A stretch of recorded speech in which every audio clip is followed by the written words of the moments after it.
Hello, world, and welcome to the In My Footsteps podcast.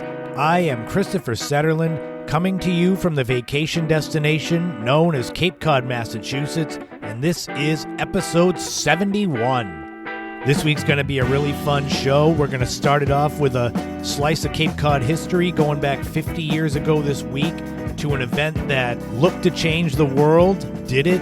Who knows? But it's the story of Cape Cod's Woodstock concert in Provincetown. We're going to take a road trip up north to the small town of New London, New Hampshire, the site of my original travel blog road trip. We're going to go way, way back in the day and reminisce about the sugary treats that we used to get at the candy store in the 1980s. There's going to be a brand new top 5, including the top 5 musical acts I wish I could have seen live. There'll be a brand new This Week in History and Time Capsule, all coming up right now on episode 71 of the In My Footsteps podcast. Welcome in, everybody. Welcome to June. Soon enough, it's going to be summer. Memorial Day weekend has just passed. This is going to be a big month.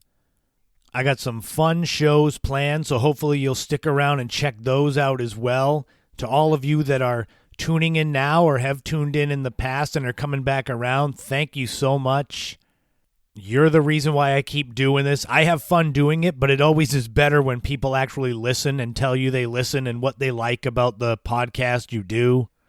Hopefully you all get a chance to be outside in the nice weather, travel a little. I know gas prices are the worst they've ever been, so I think traveling's a little harder.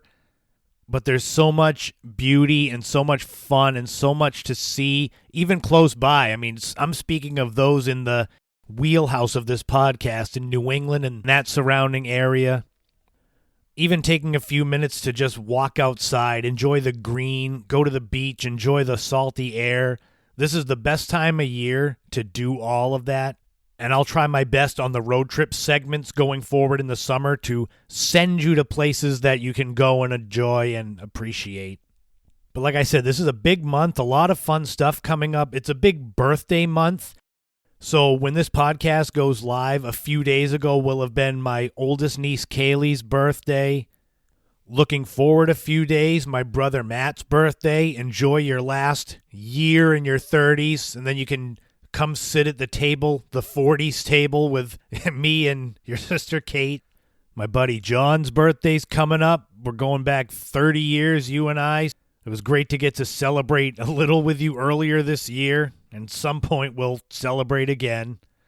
The month ends with my niece Kaylee's college graduation, so I mean there's a lot coming up family-wise, friend-wise, and podcast-wise.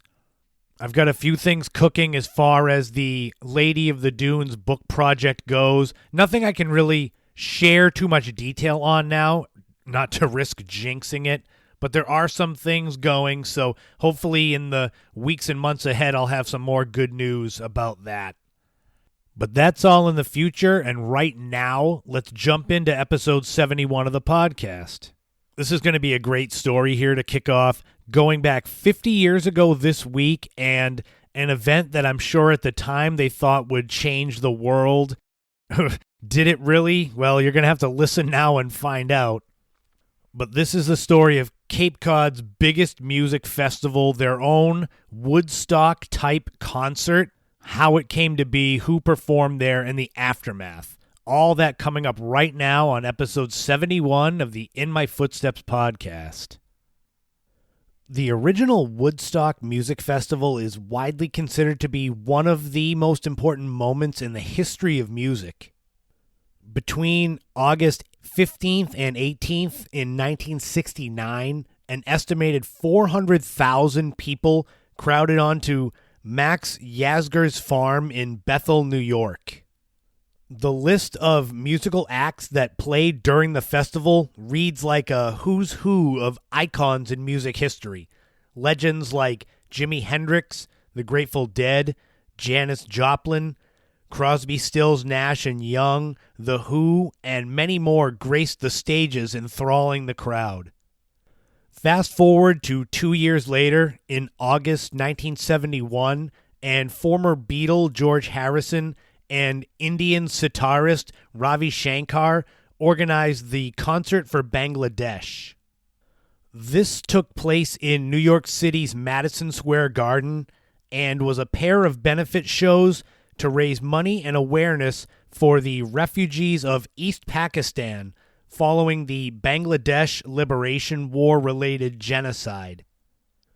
Those shows were attended by 40,000 people, and by 1985, those concerts and the subsequent investments had raised nearly $12 million.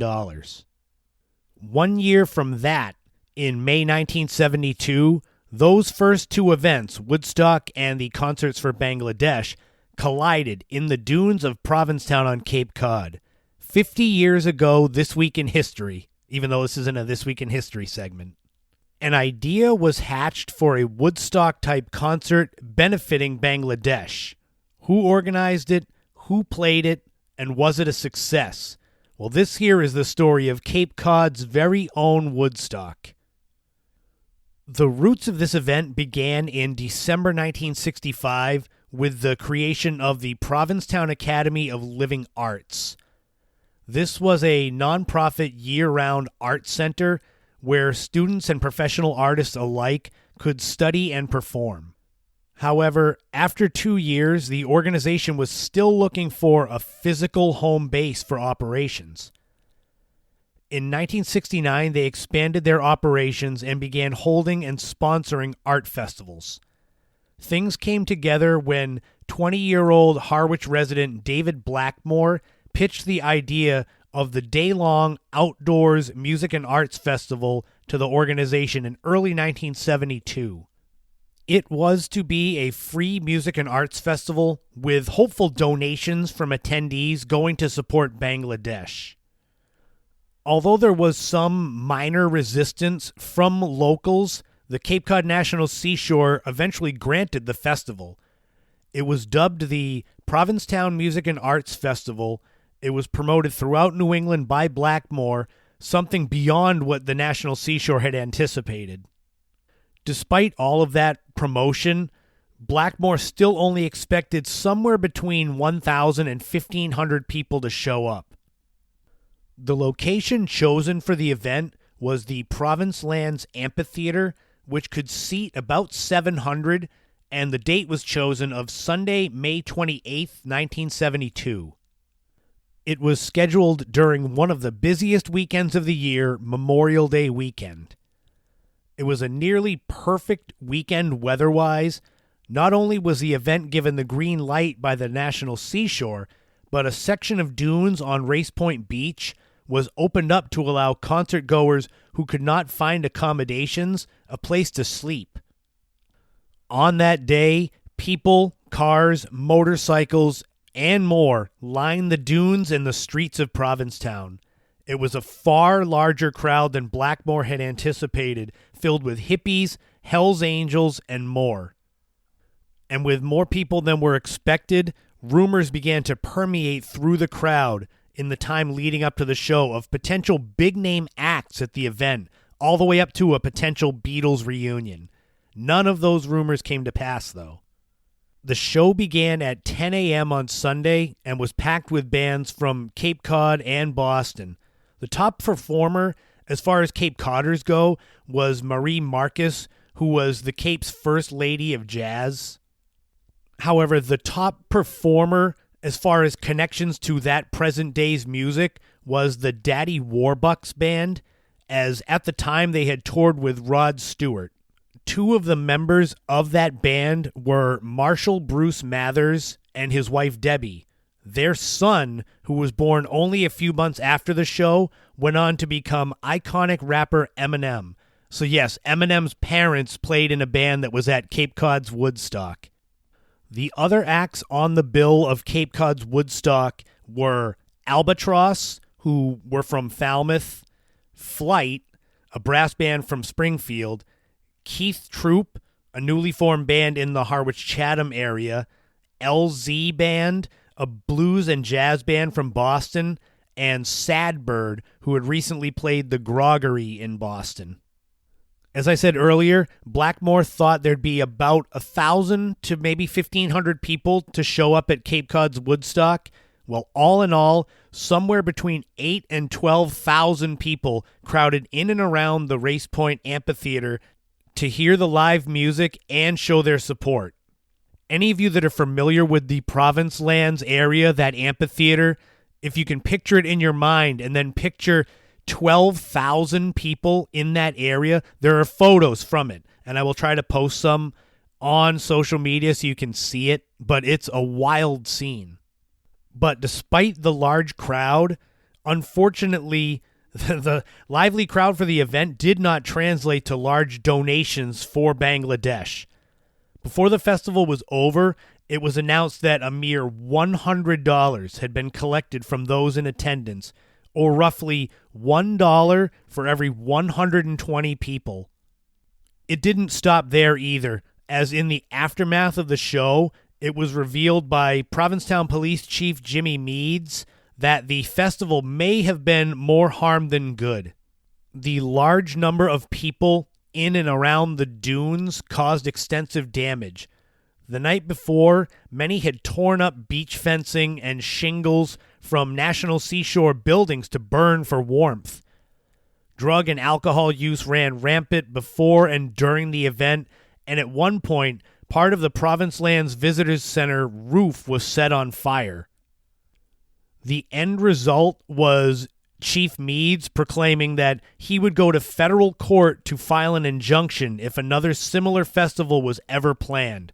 So Cape Cod's Woodstock was a one-time only event.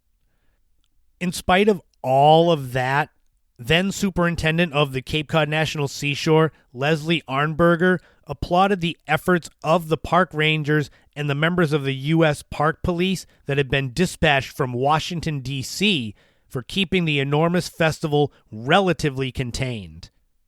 It's a crazy story to think of 50 years ago this week, that it was a Woodstock/concert for Bangladesh with up to 12,000 people in those dunes in Provincetown with only $100 of donations. It's just a wild story that seems like it couldn't be real, but like I said, there's photo evidence of it. Looking back, it was a moment in history of Cape Cod and the youth of the early 1970s. It was an event not likely to ever be duplicated or even allowed on Cape Cod again, and Chief Meads basically had said that wouldn't happen. But for one day, in May 1972, 50 years ago this week in history, Woodstock, Bangladesh, and Cape Cod culture all converged in the dunes of Provincetown.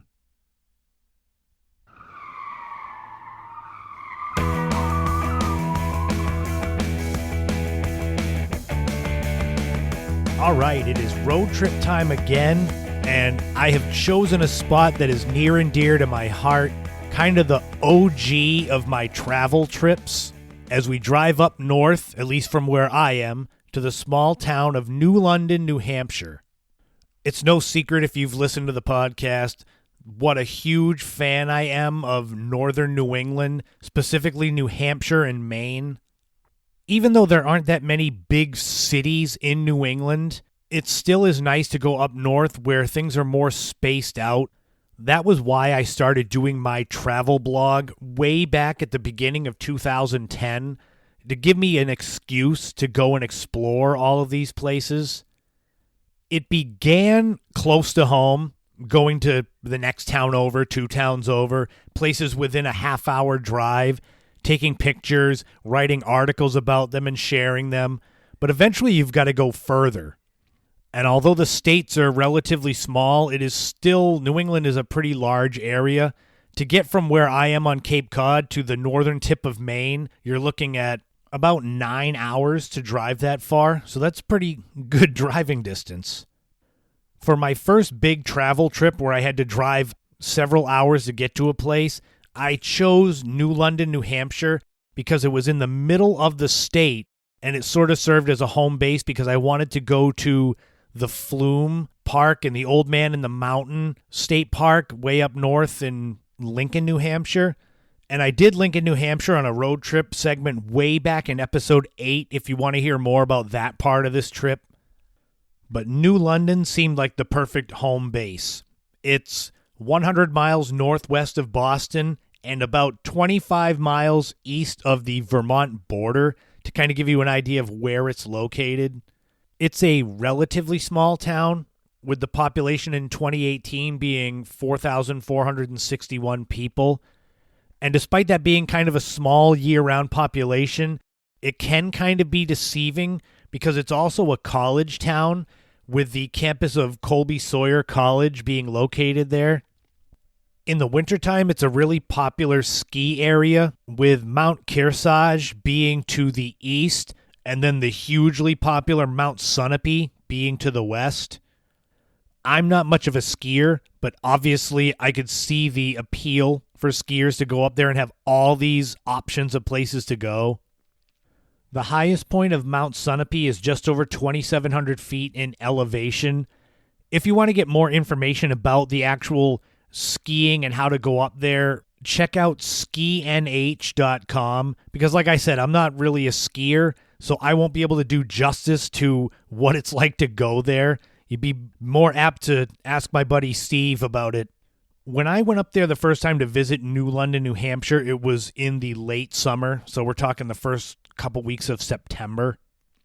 And my first big takeaway, it was my first ever overnight trip for my travel blog, so naturally you've got to have a place to stay.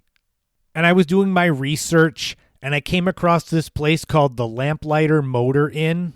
That was just the perfect combination of being obviously in a nice area. Everything in New London's really a nice area, but it was also affordable, which was very important for me. So I sent an email to the motel and just essentially told the management what I was doing. I said I was writing an article for my travel blog. I didn't make it seem like I was any sort of big celebrity or something. But the owner was so nice, he gave me a business rate on my room. Me, I was nobody. So that really stuck with me, and that's a big reason why I'm including them in the road trip. They're located at 34 Newport Road and lamplightermotorinn.com. It's a small motel, 14 rooms, and I'm not going to blow smoke and say it's some 5-star resort. It's a nice place. It'll get the job done for you. But the fact that the management was so nice and accommodating to me really sticks with me. So I think that kind of service would make your experience there better than the sum of its parts. When I was there in the middle of New Hampshire, I was able to go to the beach. I went to Buckland Beach, which is right on Little Sunapee Lake on Little Sunapee Road. It's a small beach. It's a lake beach, so not an ocean one. And I believe in the summer, during summer hours and such, it's a residence beach. So just be aware if you're going to go there. Like I've said with other places, don't just park your car and leave it. Make sure that you're allowed to. Because the last thing I want is to send you somewhere and have you get like a ticket on your car. If you're not looking to go to the beach while in the mountains, you can visit the Fells and the John Hay Estate. This is at 456 Route 103A. It's in the neighboring town of Newbury to the south. It's not far, though. New London and places in northern New Hampshire, like I said, everything is spaced out, so you may have to drive places to get to see other stuff. But it's 83.5 acres of woodland trails and gardens. And it also has the home, the summer estate of diplomat and statesman John Hay. Go to thefells.org and just look at the photos of the estate, the trails, the gardens. You'll definitely want to go. And like I said, it's just to the south, the next town south from New London, so it's not a far drive. That's why I included it. And of course, there's lots of farms with all that wide open space, so you can go and check out Spring Ledge Farm at 37 Main Street in New London or springledgefarm.com. It's just beautiful scenery with the mountains all around it. They've got all sorts of vegetables, corn, strawberries, flowers. Shopping at an authentic farm stand in the middle of New Hampshire is just a beautiful experience. So I highly recommend, even if you're not a big fan of checking out farms, I mean, I don't know why you wouldn't be, but just go and look anyway. If buying your own produce from Spring Ledge Farm isn't what you're looking for as far as meals go, you can always check out Oaken Grain at 853 Pleasant Street, Suite D. It is a part of the Inn at Pleasant Lake, so visit innatpleasantlake.com to get a better idea of Oak and Grain. But it's fine dining, dinner, brunch, the view of the lake, so it's just a perfect encapsulation of that area of New Hampshire, all in one. They're open Wednesday through Sunday, and reservations are required. So if you head up to that area and you want to go to Oak and Grain, make sure that you call ahead. Check out LakeSunapeRegionChamber.com to get more of an overview of New London and the surrounding area, because like I said, I only give little bits and pieces like teasers to get you to go there, and hopefully you do. The big overarching thing I remember about my time in New London, New Hampshire, is just the beautiful scenery, the wide open green with the mountains just surrounding you everywhere. I went to the Historical Society. I would just drive the back roads and find the little plaques that a lot of towns have that tell you history that happened there, because that kind of stuff interests me. In all of my tens of thousands of photos from my travel trips, I have so many that are plaques from different towns, just in case I ever want to research what happened there. But I can't recommend enough going up there. Go up in the summertime when it's all green to visit New London, New Hampshire, and just see what it is there. It's kind of like pointing your car and going. Don't specifically go if you don't want to go to Mount Sunapee or Buckland Beach or Spring Ledge Farm. Just get up there, find a home base, and then just drive around and just soak in the scenery. That's kind of the main point of this, is to get out and see things. So hopefully you'll go and check out New London, New Hampshire. If you go and stay at the Lamplighter Motor Inn, tell them that I sent you. They'll have no idea who I am, but still, it'll be nice to send someone up there. And I'll be back next week with a brand new road trip as I send you to another one of the hundreds and hundreds of beautiful, amazing places located in the 6 states of New England and beyond.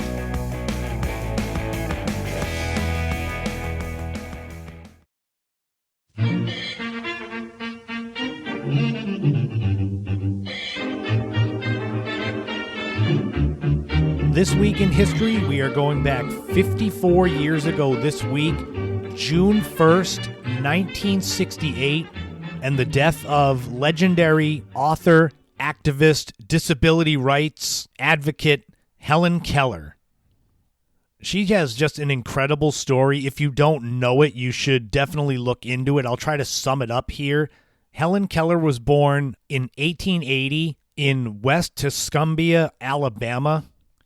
At the age of 19 months, she lost her sight and her hearing after an illness. And I can't imagine losing either one of those senses, let alone both, and living a life where she lived to be 87 years old, most of that time without sight or hearing. She went to college. She attended Radcliffe College of Harvard University and got a Bachelor of Arts degree. She wrote 14 books and loads of essays and articles. 14 books, and she couldn't see or hear. And then I look at myself and my measly 7 books I have out right now, and I say, wow, it's incredible the talent she had with what was taken away from her. Another part of the reason why I wanted to share the story of Helen Keller on This Week in History is because for those of you that are from Cape Cod or visited Cape Cod, Helen Keller had a deep connection to the Cape, which I didn't know about, specifically the town of Brewster. It was in 1888 that Helen Keller's mother and her teacher, Anne Sullivan, who was also nearly blind, brought Helen to Brewster, specifically the Elijah Cobb House, which is located on Lower Road in Brewster. Helen Keller would write about her time on Cape Cod in her biography, The Story of My Life, that she wrote in 1903. She also returned to visit again in 1892 and 1896. From what she wrote in her biography, she loved her time on Cape Cod, so that's always a good endorsement. If you visit CapeCodMuseumTrail.com and look up Helen Keller, you can read a little more in depth about her time on Cape Cod. But I always find it fascinating that she had a connection here, and I wanted to share it right now. Helen Keller's birthplace in Alabama is now a historic place, registered as a historic place. And she lived a long, amazing life doing so much for the rights of the disabled, women's suffrage, labor rights, all this amazing stuff, all doing it while deaf and blind, which is just amazing, the will of the human spirit. And we celebrate the life of Helen Keller, which ended 54 years ago this week in history in the town of Easton, Connecticut. And now it's time for another time capsule. What we're going to do is we're going to stick with the same day, June 1st, 1968, and see what was going on in the world of pop culture back then. The number one song was Mrs. Robinson by Simon and Garfunkel. The song was from Simon and Garfunkel's fourth album, Bookends. It was Simon and Garfunkel's second number one song. It was the first rock song to win Album of the Year Grammy. The song was also released on its own EP, Mrs. Robinson, and it was also released for the movie that was number one that week as well, The Graduate. These two, The Graduate movie and Mrs. Robinson, the song, are forever entwined. The Graduate is a comedy drama starring Dustin Hoffman as a recent college graduate with no real direction in life. He gets seduced by the aforementioned Mrs. Robinson, played by Anne Bancroft, but Dustin Hoffman's character then falls for Mrs. Robinson's daughter, played by Catherine Ross. The movie received 7 Academy Award nominations, winning for Best Director. It made $105 million on a budget of $3 million and has an 87% fresh rating on Rotten Tomatoes, and is one of those seminal movies. I remember seeing it in college, ironically, and I think everyone needs to see this movie when you're of that age, college age or just out of college. It's very timeless despite some 60s type pop culture. The number one TV show was The Andy Griffith Show, and I'm sure you can hear the theme song with that whistling in it. The show starred Andy Griffith, Don Knotts, Ron Howard, with Andy Griffith's character being the sheriff of the sleepy town of Mayberry in North Carolina. It ran for 8 seasons and 249 total episodes, with the irony being that the show had already ended in April 1968, so 2 months before this, but the reruns were still coming in at number one. So it's interesting that the show ended. They probably could have gone another season. And if you were around back then, June 1st, 1968, and you just made a run to the supermarket, you got some stuff you need to keep cold. If you were down on Cape Cod, you could go to Cape and Vineyard Electric Company and get yourself a GE no frost fridge for $299 or about $2,500 when adjusted for inflation. And if you checked that week's local paper, it was Dagwood Days. The ad for this just made me laugh, so I said this has to go in the time capsule. Dagwood from the Blondie comics. And Dagwood Days meant you got $15 worth of frozen food coupons along with your fridge, so what a deal. Too bad it was 54 years ago. But that'll do it for another time capsule, another This Week in History. We'll do it all again next week, but right now we're going to jump into a brand new top 5 as I get sad and reminisce about the musical acts I wish I could have seen in concert. Some will be pretty obvious, some may surprise you, but they're all coming up right now. I've been lucky enough to see a lot of amazing musical acts in concert during my lifetime. Incredible bands like U2, AC/DC, REM, Pearl Jam, Foo Fighters, Red Hot Chili Peppers. But as with anything, there's always the what could have been and the wishes and the dreams. And so this week's top 5, I'm going to look at the bands and the artists that I wish I could have seen. So the criteria for this week's top 5 is that there has to be no way that I could see these musical artists live now. So even though I'm pretty sure I'll never see Paul McCartney or Elton John live in concert, I still theoretically could because they are still touring, which unfortunately means that all of these ones I'm going to name have members or people that have passed away. So let's jump in with some honorable mentions to kind of get the engine running. Honorable mentions of the musical acts I wish I could have seen in concert include Led Zeppelin, Jimi Hendrix, Soundgarden, and Earth, Wind & Fire. So that should give you an idea of where we're going with this. So let's start the actual countdown with number 1, Nirvana. This is the least surprising and most obvious for anyone that knows me or anyone who has listened to the podcast at all.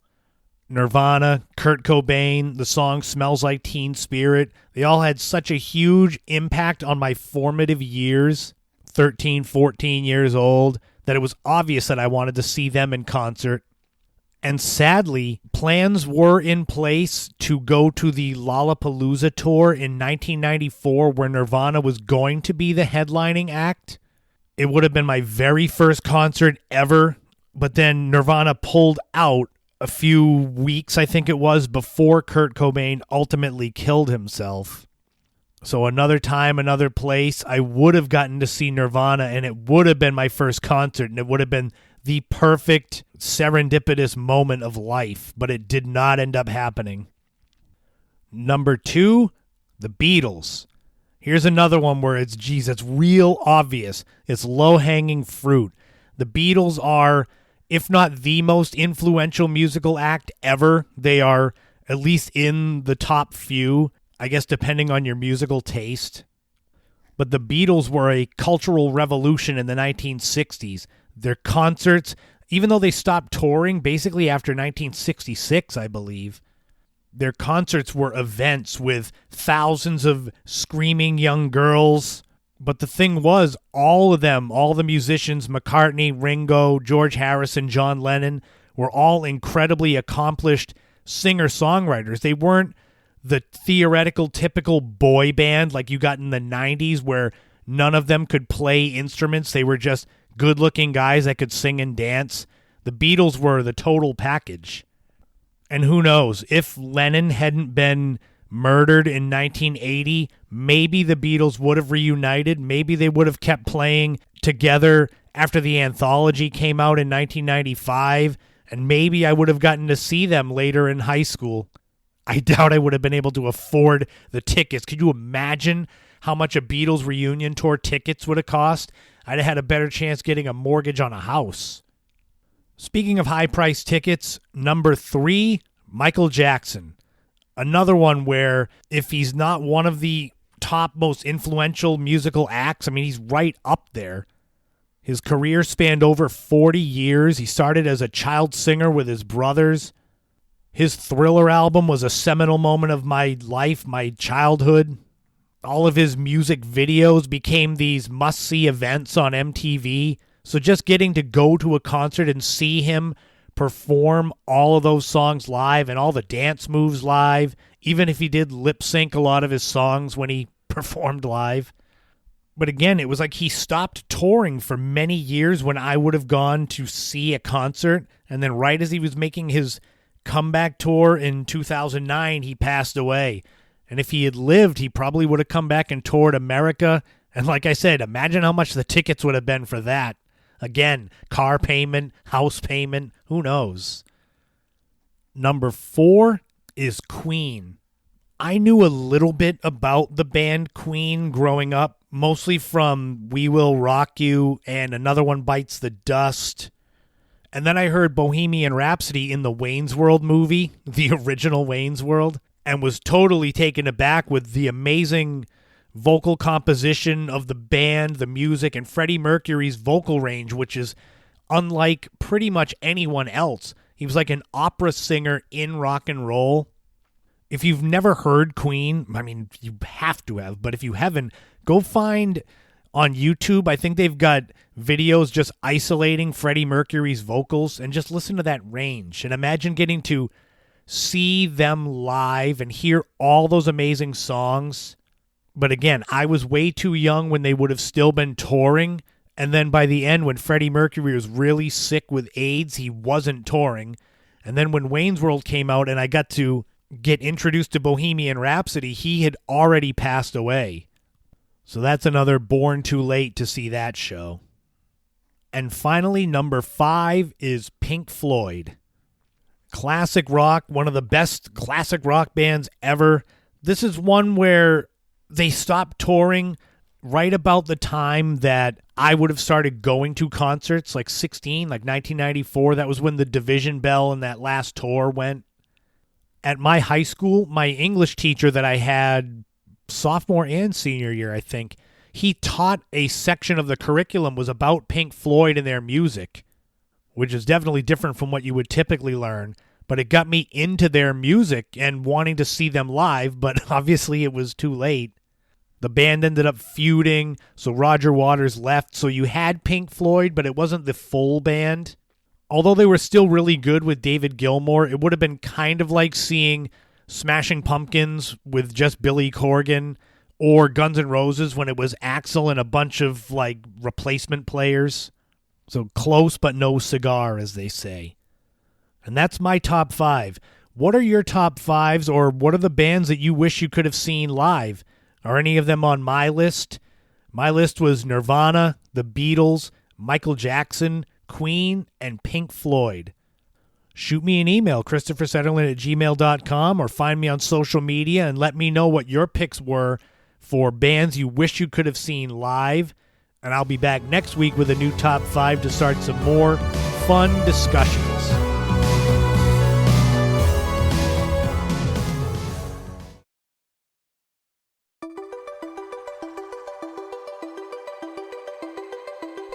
Growing up in the 1980s, I was lucky enough to be in an area where it was only a half a mile or so walk to get to the local corner store.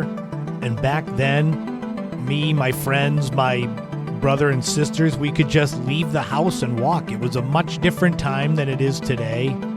And maybe you worked and earned money, did chores around the house, got an allowance, but there was nothing cooler than walking to the corner store with your own money and buying something nice. And way back in the day when I was 10, 11, 12 years old, the stuff that I wanted to buy was the sweetest, the sugariest candy I could get. So I want to talk about what it was like, the trips to the candy store back then, and I'll probably need to brush my teeth right after talking about this. There are still candy stores around now, but it's not the same as it was back then. Maybe I'm just getting old. If you were a child of the 80s, maybe 90s, and going back further, 60s and 70s, you know what I'm talking about. Everyone had their favorite candies that they wanted to get. Even when I was a kid, they still had the actual authentic penny candy that literally cost a penny. Now I think they have things called penny candy, but it's not pennies. It's like the inflation hit the penny candy market. The penny candy thing that I always remember getting was the like sheet of wax paper with the dots on it, just sugar dots. Does anyone remember those? I think they were different flavors, but they were just sugar, like grainy against your teeth when you chew them. But when doing some research for this segment of the podcast, because I would tend to forget all the candies I used to get, what is considered penny candy? It includes things like those candy necklaces, pixie sticks, gumballs, Tootsie Rolls, peppermints, things like that. You can kind of see where I'm going. One neat thing that I found, if I find that place inside you that makes you want to go and get candy and ruin your teeth, they have a website, oldtimecandy.com. You can get all that stuff. Now, granted, you got to get it shipped to you, so it's not going to be a penny, but go there and just look at what they have and just start dreaming of being a kid again. I'm old enough to remember when they still had candy cigarettes and you would have them like you were cool to smoke. We'd put like 3 or 4 in our mouths and be like, yeah, look at us. Or put them between our fingers like, yeah, I'm smoking 4 cigarettes at once. They never really tasted good. They were kind of like gum and chewy, and they had like that powder on them. So it was more like, yeah, look, I'm cool smoking. They weren't actually good tasting candy. I think they still have them, but does anyone remember those wax bottles that were they would be like soda bottles, little tiny ones, and you'd chew the top off and there'd be 2 drops of something that tasted like cola inside it? You'd either have to have the patience to chew the top and drink it, or just pop it in your mouth and just chew it and have the cola flavor just burst out of it.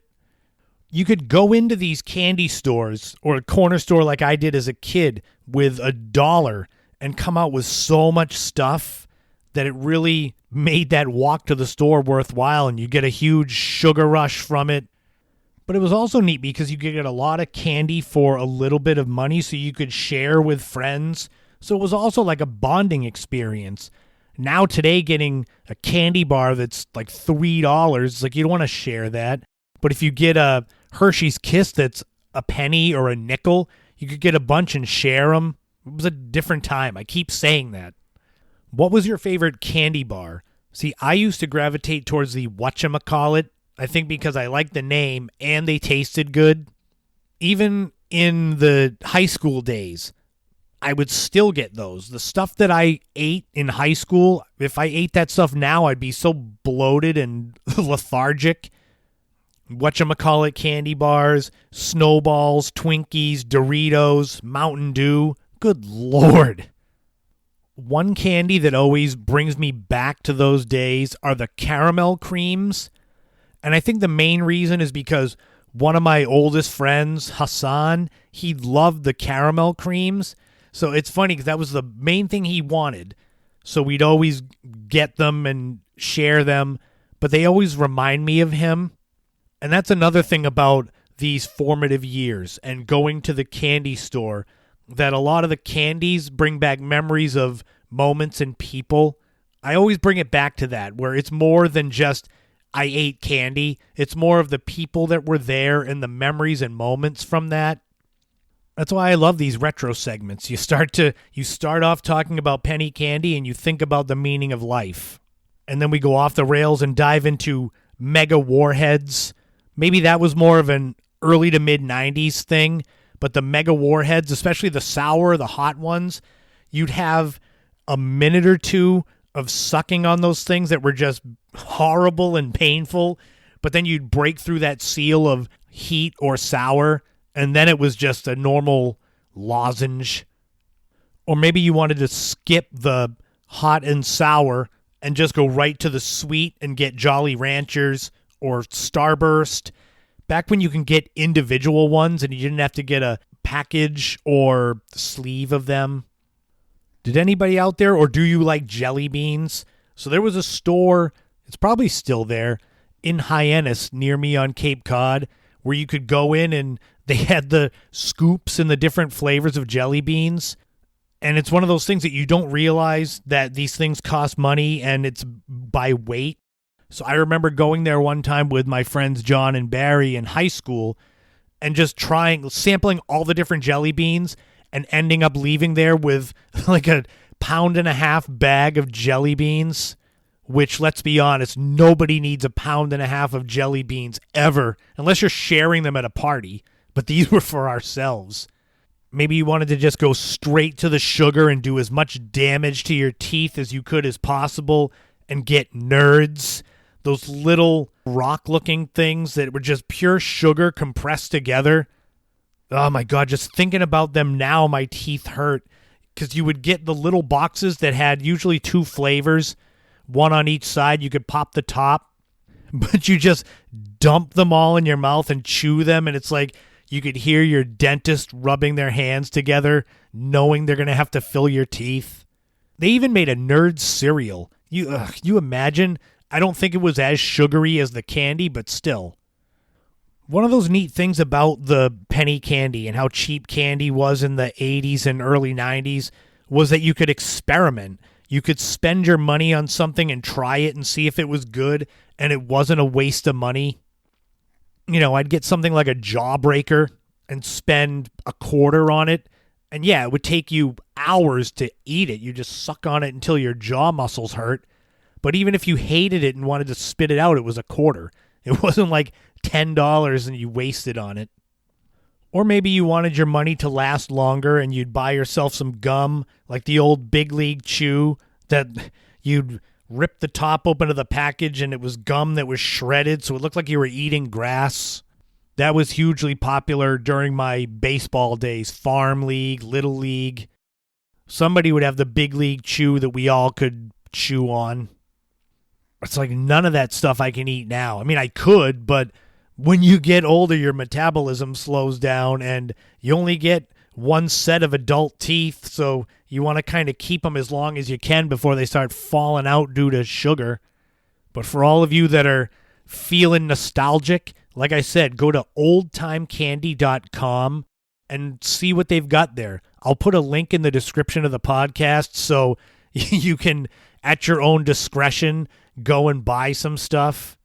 You can choose candy by decades.